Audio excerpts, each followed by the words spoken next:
80% Hindu because of the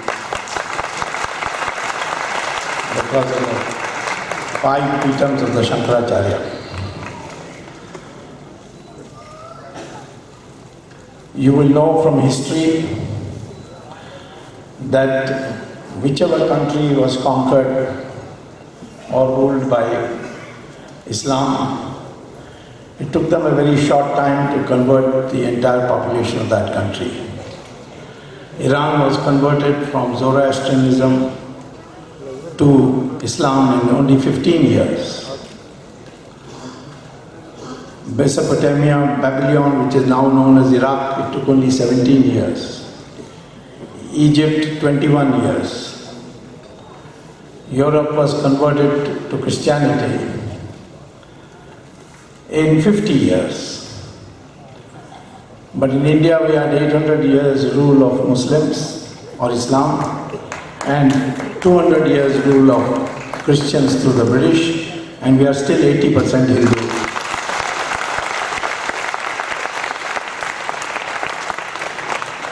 And that's because of the Acharyas, the spiritual leaders of our country. Whether it's the Vijayanagara Empire, led and guided by the Sringeri Acharya, or Shivaji, or any of the great fighters of our country, there was always an Acharya or a Swamiji who guided them on how to fight. Our dear beloved Sri Jayendra Saraswati has done so much in this country today, bringing all Hindus into one fold. If it was left to him, by now we would have had a Ram temple in Ayodhya also. But that undone work I shall complete very soon through the Supreme Court.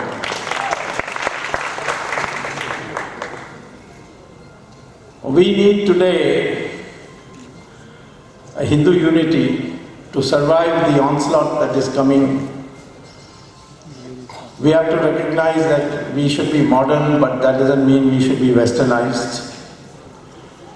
And we should revive some of the things which now are being used in other countries and we are not getting benefit. Sanskrit today is now a compulsory language in NASA for artificial intelligence. But in India, if you say learn Sanskrit, they will say you are a communalist, that's why you are saying so. Similarly, the correct history of India has to be taught to our people, that we are not a people who are divided. All this bogus theory of Aryans and Dravidians, now the theory of genetics and the testing of DNA, which has been conducted by the University of Cambridge, University of Houston in the United States, and University of Mysore in India. They all show that the DNA of all Indians from north to south, east to west is the same, and there's no difference. There's no difference in the DNA between the Varnas also. The Brahmin DNA and the scheduled caste DNA is the same. And it's a question of education. Dr. Ambedkar, he went to Columbia University to study economics and got a PhD in 1916. He went to Cambridge, he went to England, and from London he got a law degree. And he was chairman of the drafting committee of the Indian Constitution. That is what education can do. And in this country, anyone who is properly educated is equal to everybody else. And now, today, it's very important because all forces, international forces, want to divide our country. Our great Swamiji, Sri Jayendra Saraswati, had to undergo imprisonment. Why? Because he was integrating all the Hindus and bringing them on one platform. And this was creating problems to those missionaries who wanted to convert by demeaning our religion. The British systematically created this division, and today it is clear that if the correct history is known to our people, they will know. For long years, Ravan was treated as God by the Dravidian parties in Tamil Nadu. But Ravan was actually a Brahmin from North India. Only now they have realized it and stopped celebrating Raman Leela. So similarly, the national concept was also there because Rama traveled from Ayodhya to Lanka. Everywhere he was received and worshipped. So this has to be now taught to our young people.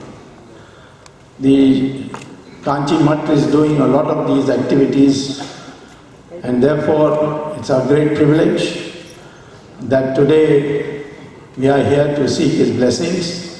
I hope that a national renaissance in the country will come and that we will be able to unite everybody, recognizing that we are one people.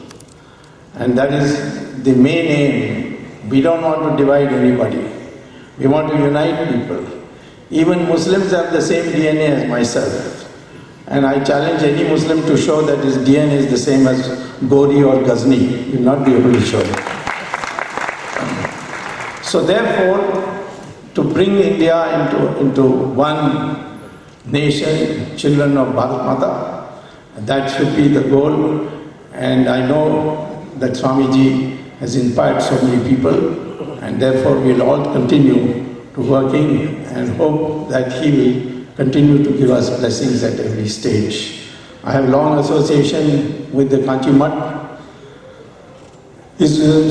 Swamiji's Guru, Jayendra Saraswati, has given me long lectures on politics, and I now know that how right he was when he told me many things which I didn't believe at the time he told me, or rather I found it difficult to believe, but I followed it nevertheless. And today people ask me, where do you get all this courage to fight all these people? I say it is the Kanchi Mutt which is giving me the courage. And those who have troubled this Kanchi Mutt, they will one day certainly, the law of karma will catch up with them. So I seek Swamiji's blessings and hope more and more occasions that we can get together like this and seek his blessings. Thank you very much.